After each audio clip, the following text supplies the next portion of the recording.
तो civil site visit की video है तो प्रैक्टिकल नॉलेज होगा ही होगा। तो आज की वीडियो में बेसिक सीखने वाले हो। एक जो स्टूडेंट है ना, अभी फर्स्ट सेकंड थर्ड या फोर्थ ईयर में हो, जहाँ अभी जॉब की सर्च में हो, जहाँ साइट इंजीनियर हो, तो ये वीडियो छोड़ना नहीं, क्योंकि ये चीज़ें आपको मस्ट पता होनी चाहिए। एक अच्छा सिविल इंजीनियर जो वही है जो ये चीज़ें सब जानता होगा।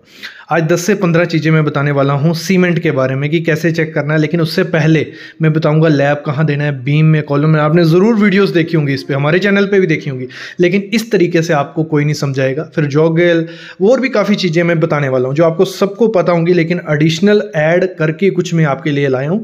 तो आपके जो 10 से 15 मिनट में लूँगा वो 2 सीखो और फ्री में सीखने वाले हो। कुछ नहीं मैं आपसे लेने वाला, बस आपसे डिमांड है जो चीज़ अच्छी लगती है कमेंट कर लो, लाइक करो वीडियो को और चैनल को जरूर सब्सक्राइब करके रखो, क्योंकि आपके लिए प्रैक्टिकल नॉलेज लाते हैं तो एफर्ट करते हैं थोड़ा, तो उसका थोड़ा तो प्यार बनता है आपका। तो शुरू करते हैं आज का वीडियो। लेकिन हम शुरू करेंगे आज से पहले लैब से मैं स्टार्ट करता हूँ। ये सब खत्म हो जाता है, फिर हम सीमेंट पे चलेंगे। एक्सपायरी डेट वगैरह कैसे चेक करनी है वो आपको पता भी है। तो शुरू करते हैं। सबसे पहले हम कॉलम का करेंगे। तो ये आ गया कॉलम का। एक मैंने आपके लिए प्लान जैसा बनाया है कॉलम के लिए। पहले देख लीजिए है क्या ये हमने पकड़ लिया। कॉलम है हमारा, ये आगे ग्राउंड फ्लोर की स्लैब, ये आगे फर्स्ट फ्लोर की स्लैब। नीचे का जो सरिया आएगा नीचे फुटिंग से निकल के वो तो लगभग पहुंच जाएगा आपका इधर तक, ग्राउंड फ्लोर स्लैब तक। लेकिन ऊपर में आपको लैब कहां देना है, तो सबसे पहले क्या करेंगे हम लोग, इसको एक जोन में कन्वर्ट कर लेते हैं। ये जोन हो गया हमारे, ये जोन आ गया, एक ये जोन आ गया। तो इसमें क्या आपको ध्यान देना है कि कभी भी आपको लैब इस एरिया में नहीं देना है, इधर सपोर्ट्स में, इस सपोर्ट में। मतलब सबसे ज्यादा मूवमेंट कहां हाई होता है, तब सपोर्ट्स में। तो हमेशा आपको जो लैब देना है हमेशा सेंटर में देना है। ये चीज आपको हमेशा ध्यान देनी है। जो सेक्शन आप देख रहे हो, ए सेक्शन में कभी नहीं, सी सेक्शन में कभी नहीं, बी सेक्शन में आप लैब दे सकते हो। बाकी तो हम बेंडिंग मूवमेंट की डायग्राम के हिसाब से देते हैं, लेकिन आप ये थंब रूल लेके चल सकते हो कि आपको हमेशा कहां लैब देना है। जैसे आपकी ये स्लैब स्टार्ट होगी ना, यहां से, मतलब दूसरे फ्लोर की स्लैब स्टार्ट हुई, तो वहां से ए जोन कितने पे होगा, ये क्वेश्चन सबके दिमाग में आ रहा होगा। लेकिन तो वो मोस्टली हम LY4 लेते हैं। LY4 छोड़ दो आप। आपको क्या करना है, 1 मीटर जहां भी आपकी स्लैब खत्म होगी वहां से 1 मीटर तक आपको कभी लैब नहीं देना। ये हमेशा ध्यान रखना है। 1 मीटर के ऊपर लैब दो, ठीक है। और ये हो गया हमारा क्योंकि यहां पे हमारा मैक्सिमम मूवमेंट होता है उस टाइम सपोर्ट्स पे। अगर हम यहां पे करेंगे तो जब भी जो हमारी हॉरिजॉन्टल फोर्सेस, लेटरल फोर्सेस लगेंगी, तो जो ये अगर मैं बताऊं आपको, ऐसे लोड लगा हमारा, तो हमारा ऐसे टिल्ट हो जाएगा, ऐसे। मतलब सपोर्ट पे वीक होता है कॉलम। ये सोच के समझ के चलो। आपको लैब कहां देना है, बी जोन पे, जो कहां आएगा 1 मीटर अबव। मतलब ऐसे तो डिपेंड करता है कि आपकी बेंडिंग मूवमेंट डायग्राम क्या कह रही है, लेकिन 750 से 1 मीटर के बीच, अगर 3 मीटर की हाइट है बिल्डिंग की, तो ये वेरी करता है। और इस एरिया में आपको हमेशा क्या करना है, स्पेसिंग जो स्टीरअप आप प्रोवाइड करोगे, रिंग प्रोवाइड करोगे, 100 mm देना है, मतलब 4 इंच आपको देना है। और यहां लैब आएगा वहां भी आपको 4 इंच स्पेसिंग देनी है, एक पकड़ के चलो। अगर मैं यहां आपको दिखाऊं कि कैसे हमें प्रोवाइड करना है, तो ये आ गया हमारा जोन। ये जोन ए था, ये जोन 1, ये जोन बी और ये जोन सी। तो आपको हमेशा लैब कैसे देना है, देखो थोड़ा बहुत लैब अगर ये आ जाता है, मतलब 100 mm 4 इंच इतना नीचे जोन ए में, कोई दिक्कत नहीं है। लेकिन मोस्टली जो लैब होना चाहिए वो होना चाहिए जोन बी में। आपका लैब ऐसा आएगा, ठीक है। और एक चीज और ध्यान देना, जब भी आप लैब करोगे तो अल्टरनेट होना चाहिए, स्टैगर्ड होना चाहिए। देखो ये हमारा इधर तक है, फिर ये हमारा छोटा हो गया, ये बड़ा हो गया, फिर अगला जो आएगा वो छोटा। मतलब ऐसे आपका स्टैगर्ड लैब हमेशा होना चाहिए। और आपको कहां देना है, जोन बी में। मैं फिर से रिपीट कर देता हूं, वो कहां होगा, स्लैब यहां फिनिश होगी, वहां से 1 मीटर के ओवर ही आपका लैब आना चाहिए। ये हो गया हमारा इसके कॉलम के लिए। अभी हम बात करते हैं बीम के लिए। तो बीम में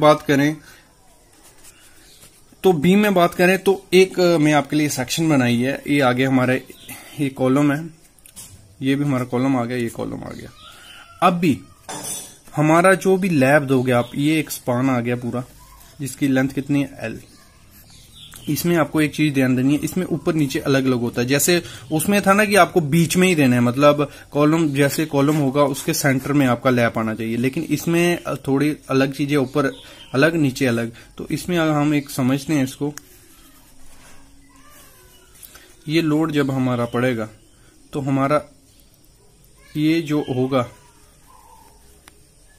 ऐसे और ऐसे, ये हमारा हो जाएगा टेंशन जोन और ये कंप्रेशन।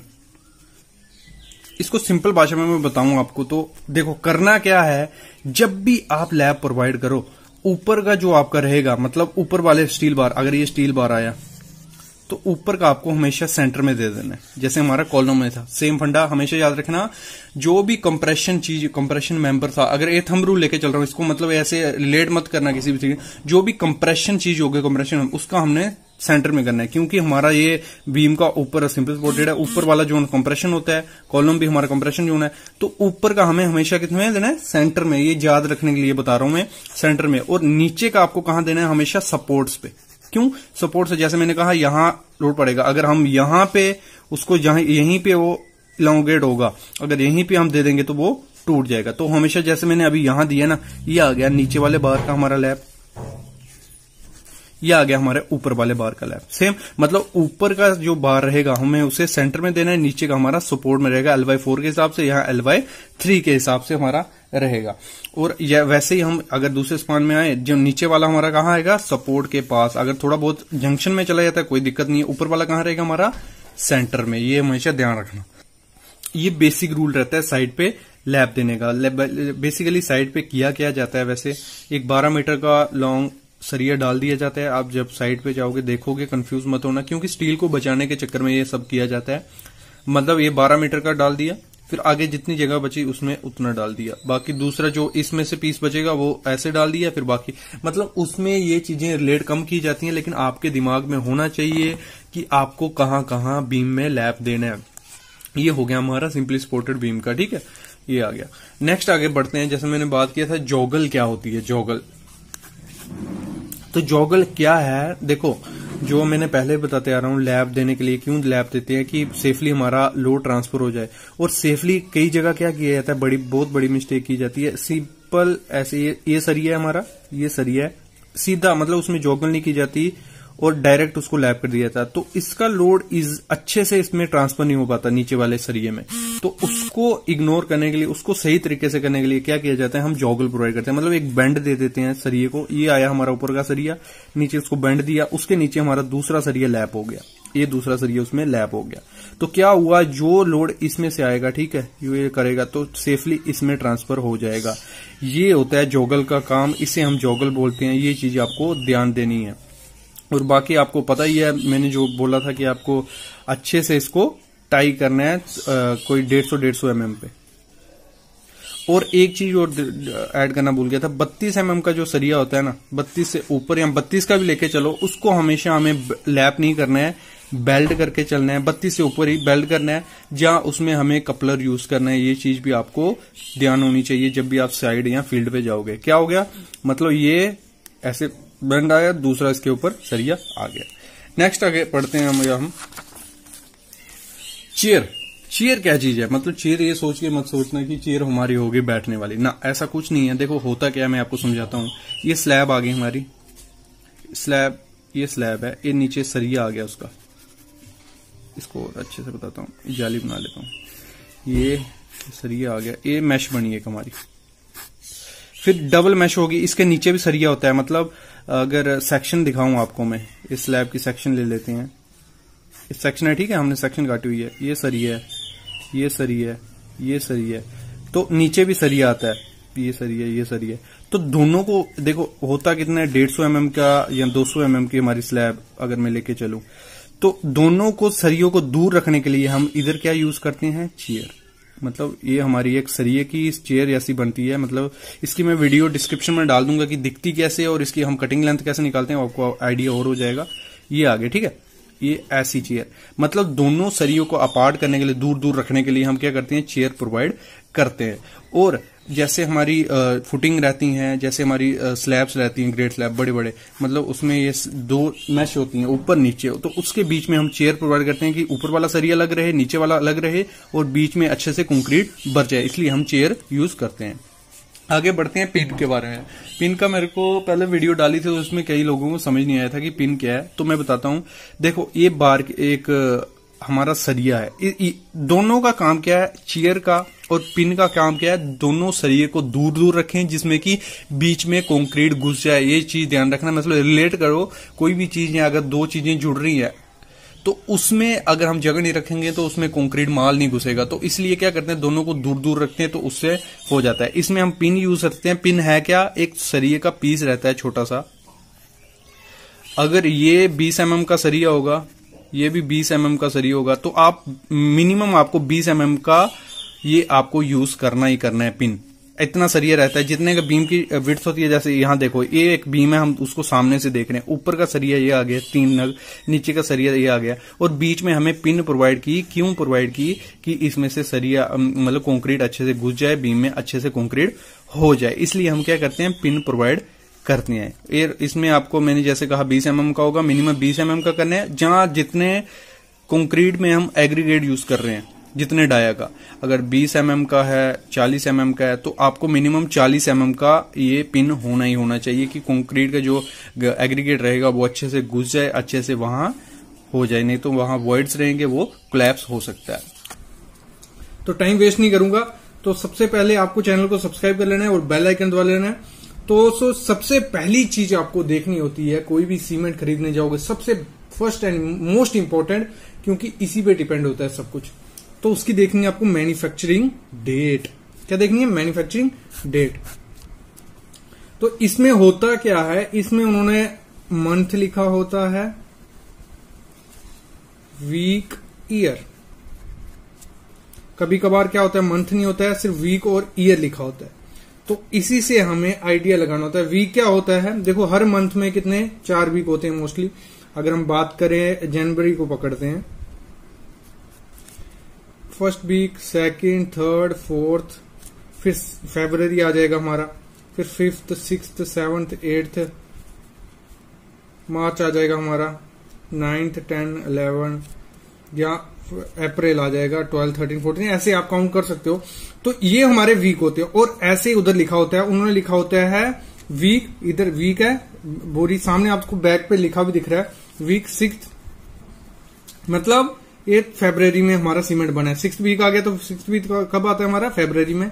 ईयर 19 लिखा होगा, 20 लिखा होगा, या 21 लिखा होगा। तो इधर से आपको आइडिया लग जाएगा कौन से ईयर में, कौन से महीने में बना है, उधर से आपको आइडिया लग जाएगा। देखो आपको जो सीमेंट बाय करना है वो 3 महीने ज्यादा पुराना नहीं होना चाहिए। 3 महीने से ज्यादा पुराना अगर सीमेंट वो है तो वो खराब सीमेंट है। खराब इन द सेंस कैसे, अगर मैं एग्जांपल आपको लूं, तो अगर जो फ्रेश सीमेंट हमारा होता है उसमें 100% स्ट्रेंथ वो सीमेंट हमें देता है। उसमें जो हाइड्रेशन प्रोसेस होता है, हाइड्रेशन प्रोसेस क्या होता है, जो सीमेंट होता है उसको केमिकल प्रोसेस से बनाया जाता है। अगर उसको थोड़ा भी मॉइस्चर या पानी मिले तो उसकी हाइड्रेशन प्रोसेस स्टार्ट हो जाती है और वो सीमेंट धीरे धीरे अपना पीरियड निकालने लग पड़ता है, मतलब स्ट्रेंथ छोड़ने लग पड़ता है। तो वैसे ही अगर 3 महीने पुराना सीमेंट हो गया, 3 महीने से पुराना, मतलब 3 महीने तक होगा तो एक्सेप्टेबल है। 3 महीने से पुराना हुआ तो उसकी 20 से 30% स्ट्रेंथ कम हो गई होती है। कितनी, 20 से 30%। अगर 6 महीने पुराना सीमेंट हुआ तो उसकी 30 से 40% स्ट्रेंथ कम हो चुकी होती है। कितनी, 30 से 40। और अगर 1 साल पुराना सीमेंट हुआ तो उसकी 40 से 50% स्ट्रेंथ कम हो गई होती है। और अगर 2 साल से पुराना सीमेंट हुआ उसकी 50 से 60% स्ट्रेंथ कम हो चुकी होती है। तो कितना फर्क पड़ता है अगर आप ज्यादा पुराना सीमेंट लोगे। तो सबसे पहले जाके आपको क्या चेक करनी है, मैन्युफैक्चरिंग डेट उस चीज की चेक करनी है। दूसरी चीज आपको देखनी है, हमेशा जब भी सीमेंट आप लो तो ऑथोराइज्ड कंपनी आउटलेट से आपको सीमेंट लेना है, मतलब जो लाइसेंस वगैरह उन्होंने देखने आपको दिया होगा। क्योंकि जो पुरानी दुकान रहेगी, काफी ज्यादा पुरानी दुकान और सीमेंट का ही काम कर रही है, तो उनके पास चांसेस होते हैं अच्छा मटेरियल मिलने के। ये नहीं है कि नई दुकानों में नहीं मिलेगा, लेकिन आपको सब कुछ चेक करके देखना है, क्योंकि डुप्लीकेसी काफी ज्यादा बढ़ गई है। कोई भी ब्रांड अगर आप लेते हो तो उसमें भी डुप्लीकेसी हो रही है, ये आपको चेक करना फर्ज बनता है। उसमें चेक कैसे करोगे आप, उस पे आपको देखना है IS मार्क बना होता है सीमेंट पे, IS ऐसे लिखा होता है, तो IS मार्क उस पे होना चाहिए। फिर दूसरा स्टिचिंग चेक करनी है आपको, जो बैग होगा आपका सीमेंट का उसके देखने कहीं स्टिचिंग नकली स्टिचिंग तो नहीं है, खोल के बैग तो दूसरा सीमेंट भर के दूसरा निकाल तो नहीं दिया, जहां सिर्फ बैग वही कंपनी का सीमेंट दूसरा नहीं है ना, ये चीजें भी आपको चेक करनी है। फिर आपको चेक करने हैं ग्रेड, अगर आप 33 ग्रेड लेने जा रहे हो, 43 ग्रेड या 53 ग्रेड, इनमें से चेक कर लेना है कौन सा ग्रेड बैग पे मेंशन ही होता है। उसमें आपको देखना है PPC सीमेंट या OPC सीमेंट, इनमें से कौन सा आप लेने जा रहे हो। PPC सीमेंट आपको सस्ता मिलता है, OPC सीमेंट आपको थोड़ा 10-20 रुपए कॉस्टली मिलेगा। इसमें आपको ग्रेड देखने को नहीं मिलेंगे, लेकिन OPC में आपको ग्रेड देखने को मिलेंगे। इस पे पूरी रामायण में बोल चुका हूँ, 3-4 वीडियो बना चुका हूँ OPC ग्रेड पे सब, वो आपको प्लेलिस्ट में जाके देखनी पड़ेंगी। आज की वीडियो अलग है हमारी। अगली आपको देखनी है, अगली चीज आपको क्या करनी है चेक, आपको देखना है हॉट सीमेंट तो नहीं है। मतलब क्या करना है, जो बैग होता है उसको खोल लें अपने, उसमें हाथ डाल लें और देखना है, अगर पुराना सीमेंट होगा तो उसमें मॉइस्चर लग चुका होगा, उसमें हाइड्रेशन प्रोसेस स्टार्ट हो गया होगा। हाइड्रेशन प्रोसेस अगर स्टार्ट हो गया तो वो सीमेंट गर्म होगा, तो अगर कोई सीमेंट गर्म है तो वो सीमेंट आपको नहीं लेना है। और एक टेस्ट भी कर सकते हैं, सेम रहा तो वो सीमेंट अच्छा है, अगर उसने कलर चेंज किया तो वो सीमेंट अच्छा नहीं है। अगला टेस्ट होता है सीमेंट फ्लोटिंग टेस्ट। आपने थोड़े सा पार्टिकल लेना है, मतलब थोड़ा सा हाथ में सीमेंट लेना है, उसको पानी में बकेट लेनी है या कुछ भी आपका अवेलेबल है जो, उसमें थोड़ा फेंकना है। अगर एकदम से सीमेंट उसमें डूब गया तो मतलब वो सीमेंट रिजेक्टेड है, काम करने लायक नहीं है। मतलब वही मैंने कहा, लम्प्स बन गए होंगे, वो डूब जाएंगे एकदम से। तो ये टेस्ट पास करने के लिए इसको क्या करना होगा, तो पहले थोड़ी देर इसको, जो भी आप सीमेंट फेंकोगे थोड़ी देर फ्लोट करेगा, उसके बाद डूब जाएगा तो वो सीमेंट आपका काम करने लायक है, वो मतलब अच्छा सीमेंट होगा। जो एकदम से डूब जाएगा वो रिजेक्टेड। और ये टेस्ट भी काफ़ी इंपॉर्टेंट है। तो आप सामने देख रहे हो, मैंने ग्लास का पीस लिया, जो अवेलेबल मटेरियल था मैंने उसी पे टेस्ट ये किया हुआ है। तो यहाँ मैं देख रहे हो एक ग्लास का पीस था छोटा सा। इस टेस्ट में क्या करना है, हमारा टेस्ट का नाम है सेटिंग टेस्ट, मतलब सेटिंग टाइम चेक करना है उसका। मतलब एक पेस्ट लेनी है, थोड़ा सा सीमेंट लेना है, थोड़ा सा उसमें पानी मिक्स कर लेना है, और जो आप उसको सीमेंट बनाओगे उसको क्या करना है, पेस्ट को पानी में मस्ट कर देना, मतलब उसमें पानी में डाल देना है और उसको छोड़ देना है। और फिर आके इसको 24 घंटे बाद आपको चेक करना है कि उसमें कोई क्रैक आया नहीं। तो इस टेस्ट का करने का फंडा क्या, मतलब क्या देखना है आपने, उसको जब आपने इन्वर्स कर दिया, उसको 24 घंटे बाद निकाला तो उसमें कोई भी क्रैक नहीं आना चाहिए, मतलब उस सीमेंट में, और वो सीमेंट सेट होना चाहिए। तो मैंने टेस्ट किया और 24 घंटे के बाद, मतलब दूसरे 24 घंटे बाद देखा उसको, तो उसका हमें क्या रिज़ल्ट मिला वो मैं आपको दिखा देता हूँ। ये मतलब अभी वाटर में पड़ा हुआ है, ये मैंने निकाल के रख दिया। तो इसमें क्या हुआ था, हमारा सेट तो हो गया था, थोड़ा बहुत सीमेंट निकला था और क्रैक भी नहीं आया था। मतलब ये हमारा सीमेंट काम करने लायक है, क्योंकि देखो ये सामने कोई क्रैक नहीं है और सेट भी हो गया था। इतनी ही पेस्ट ली थी, थोड़ा बहुत तो मतलब पानी में वो मिल गया, बाकी उसमें कुछ भी नहीं था, और ये सीमेंट हमारे काम करने लायक था। तो ऐसे ही आप टेस्ट कर सकते हो उसका, मतलब ये भी काफ़ी इंपॉर्टेंट टेस्ट है, इससे भी आपको पता चलेगा कि वो सीमेंट काम करने लायक है नहीं। तो अगली चीज जो चेकलिस्ट में आपको चेक करनी है वो है लम्प्स इन बैग। मतलब आपको क्या करना है, सीमेंट का बैग एक ओपन करके देखना है, अगर उसमें बड़े बड़े लम्प्स बन गए, बड़े बड़े टुकड़े बन गए हैं, तो वो सीमेंट आपको कभी यूज नहीं करना है। मतलब लम्प्स उसमें नहीं होने चाहिए। मतलब लम्प्स हो गए हैं तो उसको कहीं से पानी या मॉइस्चर लग चुका है, वो सीमेंट खराब होने लग पड़ा है। अगला चीज आपको वही हैंड इंसर्शन उसमें करनी है, और उसमें से थोड़ा सीमेंट उठा के देखना, अपने हाथ में लेके उसको रब करना है। अगर वो सॉफ्ट सा है तो मतलब उसकी फाइननेस अच्छी है, वो अच्छा सीमेंट है, और अच्छे से वॉइड्स भी भरेगा और उसकी स्ट्रेंथ भी अच्छी से रह सकेगी। अगली चीज आपको चेक करनी होती है, स्ट्रेंथ टेस्ट आप कर सकते हो। इसमें क्या करना होता है, आपको 25 mm by 25 mm by 200 mm का एक क्यूब जैसा बनाना है, उसको 7 दिन क्यूरिंग करनी है, उसके उस पे 340 न्यूटन लोड डालना है। अगर उसमें कोई भी क्रैक वगैरह दिखता है तो वो एक अच्छा सीमेंट नहीं है। मतलब बेसिक चीजें आपको क्या चेक करनी है, जो मैंने आपको 5-6 चीजें पहले बताई, उसका मैन्युफैक्चरिंग डेट मस्ट आपको चेक करनी है। कोई भी सीमेंट लेना है, ग्रेड, लाइसेंस, ISI उस पर लिखा होना चाहिए। ये चीजें आपको चेक करनी ही करनी है। मतलब ये 6-7 चीजें अगर आप चेक करते हो तो आपको एक अच्छा सीमेंट मिल सकता है। बाकी जो फिजिकल टेस्ट होते हैं उस पर मैं वीडियो बना चुका हूँ, वो भी जाके आप देख सकते हो। बाकी चैनल को सब्सक्राइब करके रखो, बेल आइकन दबा के रखो, क्योंकि ये सीरीज कंटिन्यू रहेगी हाउस कंस्ट्रक्शन स्टेप्स की, जिसमें बेसिक से बेसिक चीज मैं बताऊंगा, मटेरियल वगैरह सब प्रोसेस। तो इसको कंटिन्यू आप देखते रहो। Thank you guys.